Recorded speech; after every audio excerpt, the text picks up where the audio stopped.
Well, what the nuts, Skyrim's been out for 10 years. So that's bizarre. I've now been doing LGR long enough that games that were brand new early on in my video making career are now old enough for a 10-year anniversary retrospective. Cool. Time is irrelevant and we're all getting old. So let's take a look back at The Elder Scrolls V, Skyrim. Developed by Bethesda Game Studios and released by Bethesda Softworks in 2011, and 2013, and 2016, and 2017, and 2018, and 2021. Yeah, after 15 plus versions over the course of 10 years, re-releasing Skyrim is an ongoing joke with no end in sight. Heck, I feel like I'm playing an unfunny joke on myself looking back on its release and where I was back then, especially when I look back at my old video about the Elder Scrolls Arena, which I covered in 2011 to capitalize on Skyrim finally hitting store shelves. And seeing that original DVD release again feels downright quaint at this point. The game's been revamped, repackaged, and resold so many times in so many different forms that sometimes it feels less like a modern classic and more like an undead Draugr that just refuses to stay dead. But that's now. A decade ago, I didn't know anyone who wasn't losing their dang mind over Skyrim hype. It had been 5 long years since the release of Oblivion, and in between, Bethesda had another huge hit on their hands in 2008 with Fallout 3. And seeing as I enjoyed Fallout 3 more than I did Oblivion, I was all in on whatever Bethesda released next, which was revealed with a teaser trailer shown during the Spike Video Game Awards in 2010. It barely showed anything beyond the title, but that Viking choral soundtrack and Max von Sydow exclaiming "Dragonborn" was enough for me. Then once the gameplay trailer finally dropped, I must have watched it 100 times at work on my phone, a Samsung Galaxy S 4G back then. That, and Harry Partridge's musical Skyrim hype animations, which summed up my own excitement perfectly. I also used that phone to snap a couple pics of the midnight launch at my local Best Buy on 11/11/11, that marketer's wet dream of a release date. Around 24 folks were there to pick up their pre-orders, with me being the only one I noticed getting it on PC. Everyone else grabbed it on PlayStation 3 or Xbox 360, the latter of which they had set up for people in line to play games on while waiting for the clock to strike 12. After envying everyone ahead of me picking up their gigantic dragon statue collector's editions, I finally got my DVD copy and sped back home, snapped this shot of it next to its elder sibling at 12:43 a.m., and began a play session that lasted for, seriously, 3 days straight. After which, I emerged into the daylight, since I had to go to work, dazed and amused, and looking like I'd done too much skooma. And with that, let's jump right into The Elder Scrolls V and its bombastic menu theme.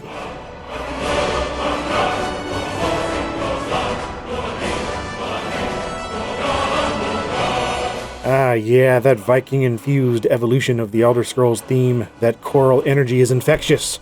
From here, you start a new game, and yep, that's the extent of that. No pre-rendered movies or lore-heavy narrative to catch up on this time. You're just dropped straight into the game engine with one mighty memeable intro sequence.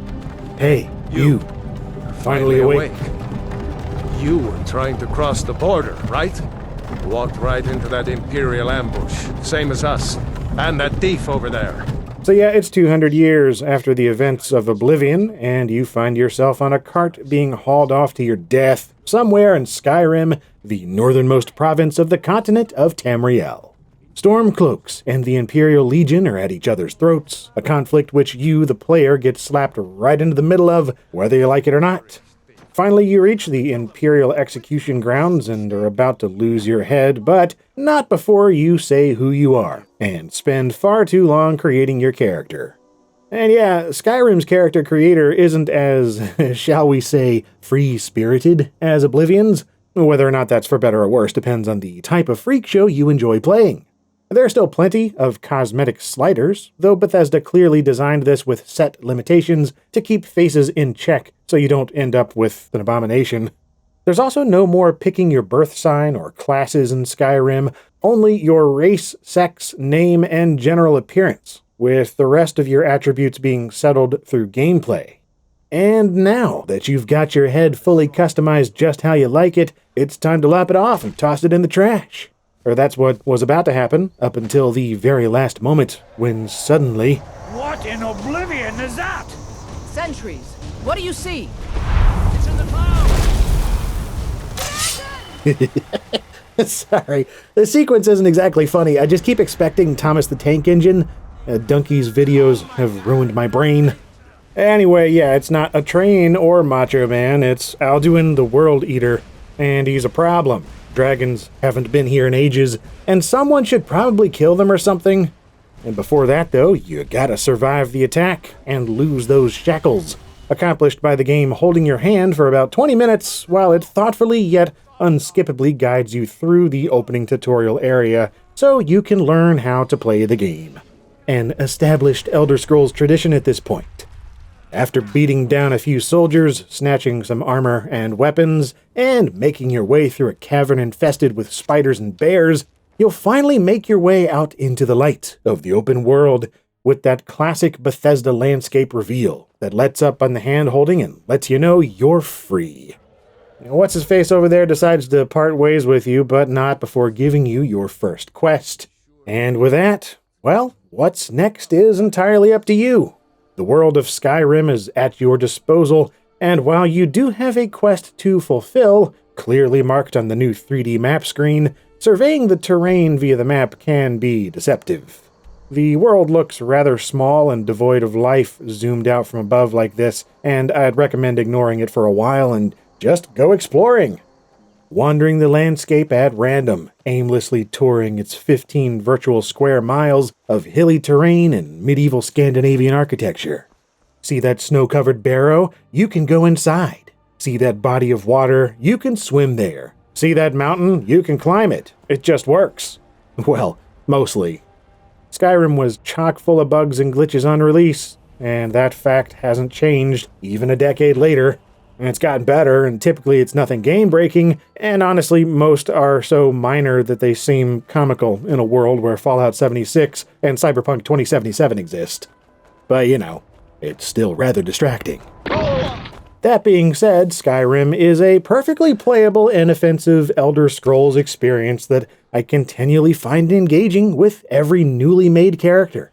It's a lengthy role-playing adventure to immerse yourself in as much or as little as you want, with all kinds of characters to meet, points of interest to discover, and creatures to admire and or kill at the pace you're most comfortable with. For the way I like to play these games, half the fun comes from general exploration, where I don't have anything marked on the HUD and I'm free of pesky distractions like stats screens and storylines. That stuff is still here when I want it, but I'm also happy to spend an evening admiring the passing storms, with their howling wind and rolling fog, and the familiar constellations and moons I've grown fond of in previous Elder Scrolls games look better than ever. And the number of memorable new locations to explore is great. Like Bleak Falls Barrow, the first dungeon many players end up down in the depths of, Winterhold, with its imposing school of mages and constant snowstorms, the Dwemer ruins of Blackreach, being an underground mushroom kingdom, the icy Hoth-like Bleak Coast Cave up in the far north, and the whole area northwest of Fort Greenwall with forests full of autumnal elegance, the port city of Solitude with its natural bridge overlooking the sea, and of course, the Greybeard Sanctuary up at the highest point at the throat of the world. These spots all stick out with a vibrancy that few other games from the time still do to me, and revisiting it for this video has been a pleasure, even when getting tossed into orbit by mammoth-defending frost giants. As for the gameplay side of things, let's start with combat, which has been overhauled in some immediately apparent ways. Dual wielding is one of the largest additions, letting you mess around with multiple maces and swords and axes and things simultaneously. Same goes with wielding magic and unique spells being able to be cast from each hand, or stronger spells if you equip two of the same type. And of course, at long last, Skyrim lets you mix and match magic spells and physical weapons. No more having to choose one or the other. Now you can finally roleplay Zeus crossed with Jack Torrance, and toss lightning bolts while waving an axe at the same time. Archery is also more fleshed out, feeling more solid and reliable than games past, and able to be upgraded significantly with things like controlled breathing, zooming in, staggering effects, And slowing down time, yeah, it's kind of a lot. Like seriously, 95% of my first playthrough was via overpowered stealthy archery, to the point where dealing out death on dudes from a distance was an absolute cinch.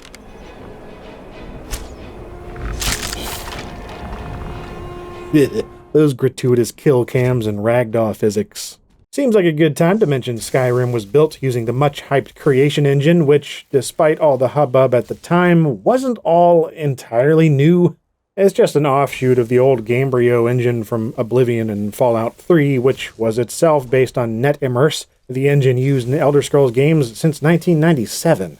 So yeah, there's a lot of legacy jank lying around. Though at least the animation is slightly less stiff. Slightly. And the enhanced Havoc tech it uses for real-time physics has some amusing side effects. Like dropping an item from your inventory is now affected by gravity, so you'll have a show on your hands once you finally realize you're ready to let go of all your emotional cabbage. Or if you see some crap you want to steal and the shopkeeper won't keep his eyes off you, then just find the nearest bucket or cauldron and plop it on top their head. That way their line of sight is blocked, and the store is yours for the taking. Or hey, just pick things up without adding them to your inventory. Walk it over to somewhere they can't see, drop it on the floor, and bam! No one is the wiser. Perfectly balanced, as all gameplay should be. I am sworn to carry your burdens. On the topic of burdens, dozens of follower NPCs exist for your Skyrimming satisfaction, acting as a living storage closet for piles of pilfered property, as well as another set of hands in sticky situations, helping as much as they can in combat with their own weapons, armor, and skills. Though I always avoid followers with, like, morals and stuff. I stab and steal way too much to have some narc hanging around. Plus, it gets awkward if they're standing there judging me while I fumble around lockpicking, which, I mean, yeah, it's fine. It's similar to Fallout 3's system, and I still prefer this over what Oblivion did. It's just a tad clunky on PC, since half the routine relies on controller vibration, something the typical mouse and keyboard don't provide. Ah well, even the worst followers are always good for a laugh when it comes to setting off traps, the doofuses.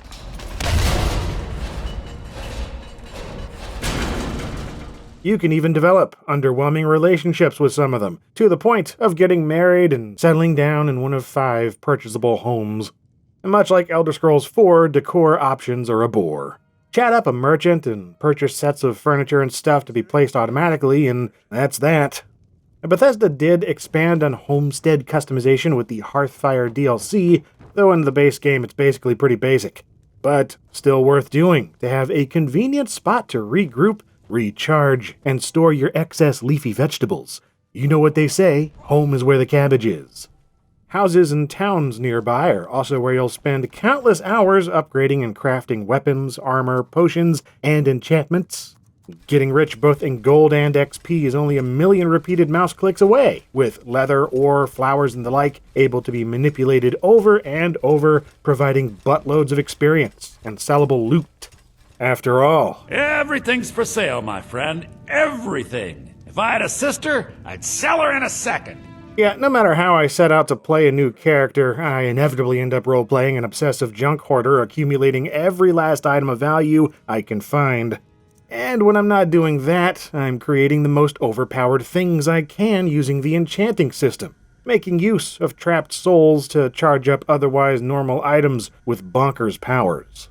And since spellmaking has been removed in Skyrim, this is how to get your fix of creating OP magical nonsense. And there are plenty of skills available to help with all this, accessed via the new spacey skill tree.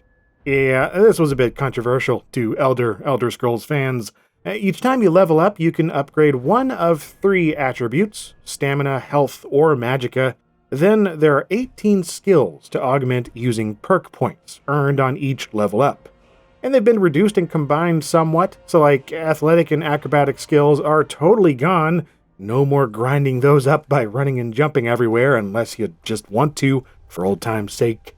Skills can also be boosted via perks, so instead of simply becoming better at blocking the more you block, now you can unblock block perks to block with blockier blocks. Yeah, switching to perks is an interesting choice for the Elder Scrolls, and I don't mind it so much. But what I do mind is how you select them using these stars and constellations, and it's fun to look at, but it's just cumbersome to go over everything, especially with a mouse and keyboard. Really, the UI in general remains one of my biggest complaints about Skyrim. It's downright inefficient. Clearly, it's been optimized for a gamepad and okay, fine, but even then, I don't understand why there's so little information shown at once and no easy way to find items. Like, why can't I sort by value, damage, or weight? And why is there so much scrolling over on the left with so much wasted space on screen?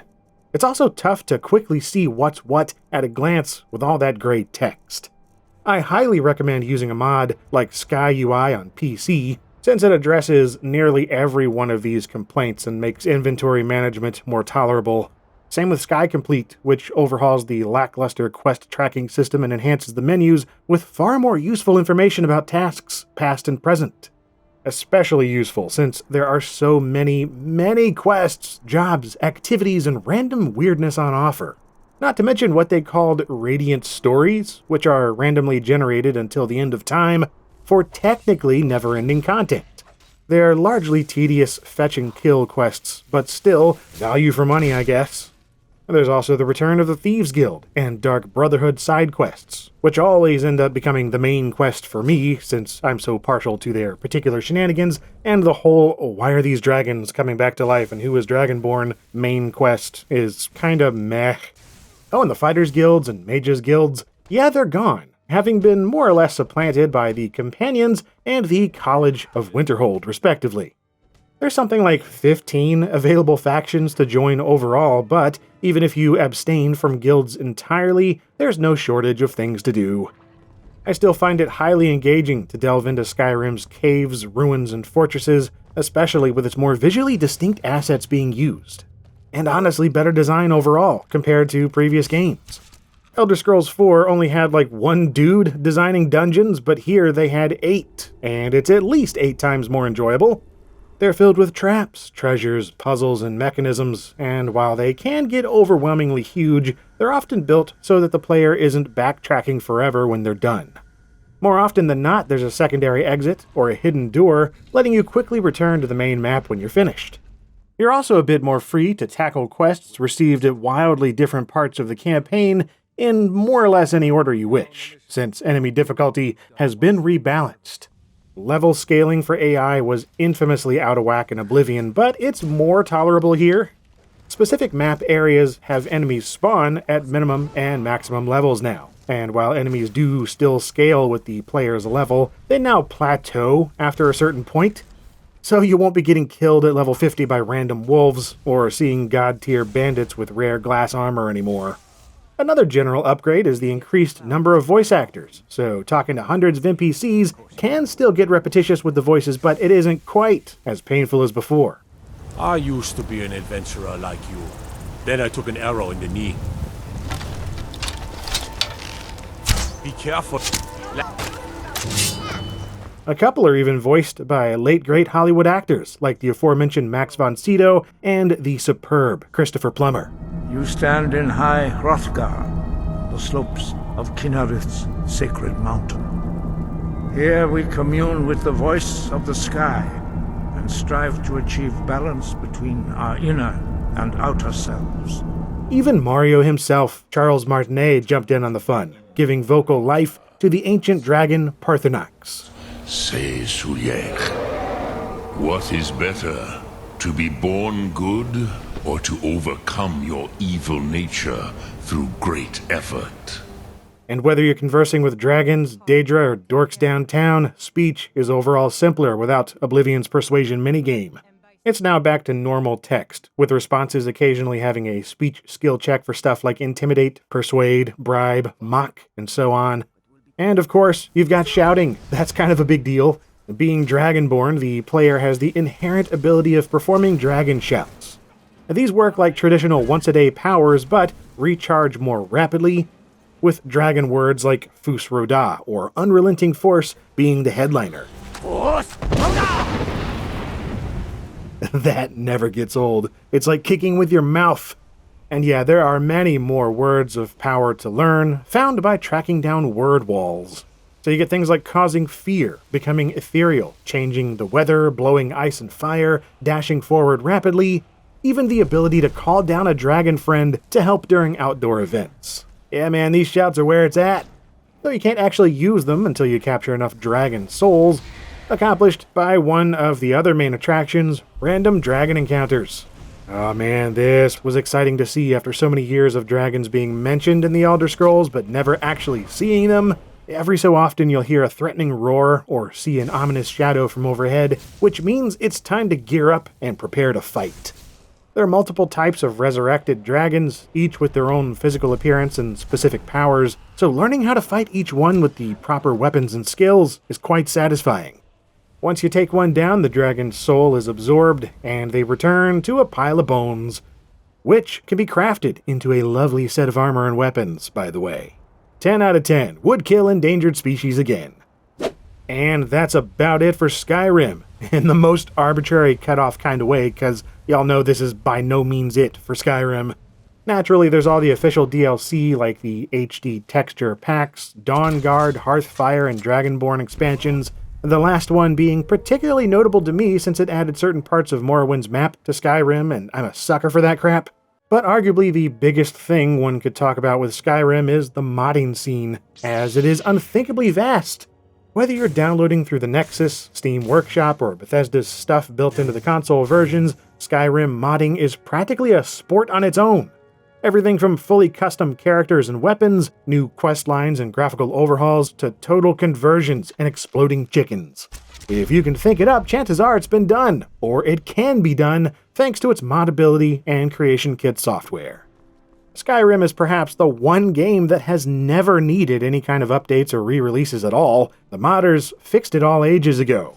Not that that's stopping Bethesda/Microsoft from reissuing the dookie out of it seemingly every year. The latest being the 2021 Anniversary Edition, which adds a bunch of paid mods and like some fan service quests relating to Morrowind and Oblivion available for $50 or a $20 upgrade. I think I'm fine with the other 4,300 releases I have already. Or maybe I'll grab the tabletop game. I don't know if it's any good, but those miniatures look neat. Whatever, man. Skyrim! It's one heck of a game, and I really enjoyed my time revisiting it a decade later. And despite the ever-present rabble from certain Elder Scrolls fans saying it was dumbed down to the point of stupidity, or saying it's a mile wide but an inch deep, yeah, I get where they're coming from, though I still find that a hyperbolic take. Like sure, my favorite in the series is Morrowind as well, and it's no doubt more streamlined for consoles than even Oblivion was. But Skyrim is one where its open-ended systemic benefits outweigh the cons in the ways that count, at least to me when I'm in the mood for some laid-back fantasy fun from 2011. And when I want more, I grab a mod or 2, or 10, and I'm good until The Elder Scrolls 6, which I'm sure will happen any day now, right? Definitely before I turn 40, right? Right, guys? Hello? Bethesda? Todd? Randy Savage? Anybody? Hello?